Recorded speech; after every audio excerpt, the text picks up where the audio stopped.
So you have to understand that you have to understand this, but then again, there's not much you can do about it. Like in the next 5 minutes. Um, so you saying you have fears, and I've looked into it. Now, imagine there's a coding problem with something, right? And some line of code, and I know nothing about that stuff, but that's just an example. So, but now there's a line of code in a program or something that's wrong. Okay.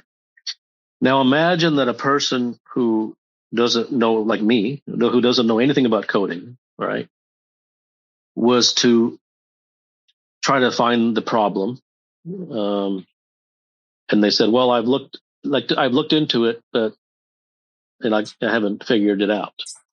Okay. Well, of course you haven't figured it out because you're not a coder, right? So in this case, that would be me. Of course I haven't figured it out because I'm not a coder, so I don't even know what line of code is broken, and it could be staring me right in the face, and I wouldn't have any idea, right? So you looking if you look into something in order to find the truth about something, you have to be at a certain level. Otherwise, you don't know what you're looking for. You're going to fall for red herrings. You're not even going to see it if it's there. Like, so now, and that was the one part. And the other part I said was it's not going to help you in the next 5 minutes. And by that, I meant, but what else can you do? You're doing your best. I mean, which is sincere, right? To look into it. At least you're looking into it. And what else can you do but use what you already have? Right. So, that's true. But having said that, like, you're not going to get help from the universe. Okay. Well, since you don't know the whole thing, let me just, no, it's not going to happen. Right. It's like if I went to the coding thing, I really wanted to figure out what was wrong with that program. Right. Like, I'm not going to just get it and say, oh, well, because I'm really wanting to know and figure this out and fix this problem, the answer should come to me. No, it shouldn't, because I don't have the knowledge and the understanding to know, that craft. So you looking into it and you using your tools, which I fully appreciate and respect and understand. That's all you have, and what else can you look at it with what you have? And that's even doing more than most people who aren't even looking into it. So I mean, there's respect there, okay? But having said that, it doesn't change the fact that if you don't have the tools, right? If you don't have the full understanding, how are you going to come to a bottom? Like, why would you come to the bottom of it? You shouldn't, right? So this is what I mean. Like, a lot of these answers that I'm giving are very, very, very overlapping. In some way, they're the same answer, which is that, like, the knife must be sharp enough for the question to slice the question at hand, right? The knowledge must be keen and developed and deep enough for you to glean the understanding that is necessary. So everything has a minimum required level, right? Everything, you have to have a minimum level of something, depending upon the magnitude of the thing that you're trying to accomplish. And if your minimum does not reach the required minimum, then it's going to be very difficult, if not impossible. I'll never say it's totally impossible, because nothing's impossible. But I'll just say it's very difficult to impossible to do that. So I'll be honest with you. Like, I'm very hesitant, because it's my nature, right? I'm very hesitant to say, well, you should, like, try and learn the truth and let me help you out. Like, I'm not going to do that. I'm just like, that's just not who I am. It's not a good thing or a bad thing. But I mean, the fact kind of remains that if you want to be great at coding, you have to devote depending upon how great you want to be, you have to devote your life to that thing and go anywhere and everywhere you have to go, and including outside yourself, including inside yourself, and do your own experience and get your own fundamental knowledge and all those things. And when it comes to the truth, when it comes to figuring out your problems in life, I mean, and when it comes to the mind, when it comes to these internal conflict and fear and anxiety, I mean, coding is a 3-piece kindergarten puzzle compared to that. I mean, you're talking like king of the universe type things to figure yourself out, to master yourself. I mean, there's nothing higher. So so it's almost like people come to this, and listen, I fully understand, and I've written about this, but the message doesn't get across, and it's not going to because it's just humans are distracted. So people read my word and think the truth. Oh, that's spirituality, right? And that's because the context in which they've heard truth before has been in the context of spirituality, right? So I fully understand that. But I kind of do things different, right? And for me, the truth has nothing whatsoever to do with spirituality. I mean, spirituality, you might as well go dig ditches. It's the same. Like, that's how far removed it is from it. It doesn't matter. It has no relevance to the truth. The truth isn't spiritual for me. It's absolutely relevant and practical. So when they come into this domain of the truth, they think, oh, they should just get it. Oh, well, I'll just do some self-awareness and do some. What they don't understand is when they come into this domain, they're actually going to be required to climb Mount Everest on the steepest face in 140-mile-an-hour winds, crawling with broken knees and no oxygen. Okay? That's what this is.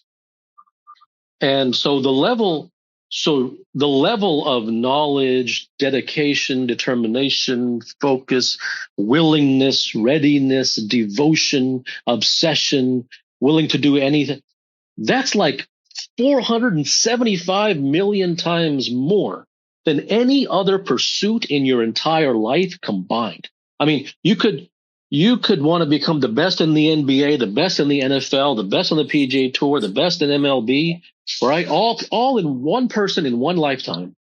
And that would be a drop in the bucket compared to mastery of the mind. So I'm trying to give you the answer as to why you haven't got the answer, right? You said you looked into it and the fear, and why do I have fear? Even if I was to give you the deepest truth about it, the vessel that's receiving it has to be prepared and readied. And if it's not, it's just words. So that's kind of a comprehensive answer that I can give to your question. So if I can reiterate at least a portion of that to make sure that I'm understanding it, it's not that the answer isn't there. It's not that the information isn't there.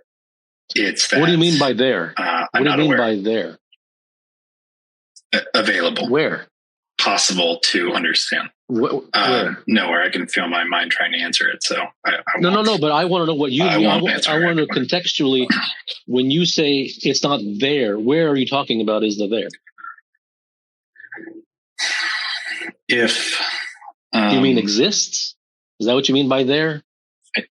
I do mean exists. Okay, that's fine. I was just clarifying as to I didn't understand. Yeah. So go ahead. So it's more of that. It's more of. Oh no! Absolutely, it exists. Right. The answers. Okay. The answers. Like things like what happens after I die and what happened in the 47th lifetime of my life. I don't know. Right? I don't care. Right. And maybe there's some mystic who knows the answer to your 47th lifetime. Maybe there is. Okay. So I can't say that answer doesn't do it. But all the questions that are relevant to someone's life in this lifetime, like, fear and anxiety and torment and turmoil and failure and all of the things that every human being, suffers from. They're absolutely 100%. Those answers exist absolutely truthfully, and I'll be honest, they're kind of right here at the fingertips. Okay. But like for me to it's because of this, it won't, that's like giving you a line of code if you're not a coder, right? It won't do anything. And humans are basically stuck. And the reason that they're stuck is because they have all these problems, right? Every human being does, right? But on the one hand, but on the other hand, they don't have the desire, the willingness, the dedication, the level of interest to want to solve all their problems. They don't have that. So they're stuck. So if you had the problems, but you had the, oceanic desire and do whatever you can, whatever you have to do to get the answers, okay, there's a way out. They can become unstuck. But if you have the problem, but you don't have the way to get out of it, then you're stuck. And you're stuck for a lifetime.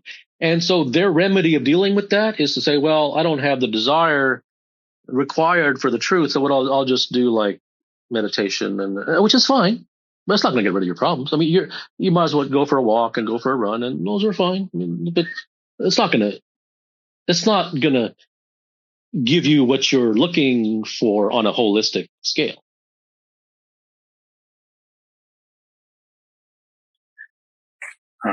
Yes, in the past, if I wanted to learn something new about how my mind was working or a way that it was controlling me, I would use a method. No, but you would have to, because it's all that's available, right? I have experienced other ways of doing it, and it's usually doesn't take the form of one of those actions. It seems that relying on one of those for consistency never really works out. It always ends up failing, or it doesn't work on a Tuesday, but it works on a Wednesday. Mm-hmm. And then that becomes a game to try to figure that out. But for whatever reason, I do feel that understanding this or learning this skill is worth spending my entire life doing. But it isn't a skill. Obviously, I would prefer. It isn't a skill, right? Yeah. It's a wholehearted understanding. It isn't a skill.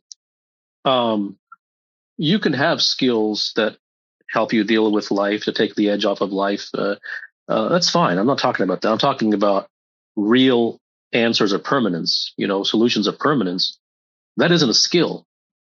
In the same way that it isn't a skill for you to avoid a ditch that you see on your way as you're walking to the park.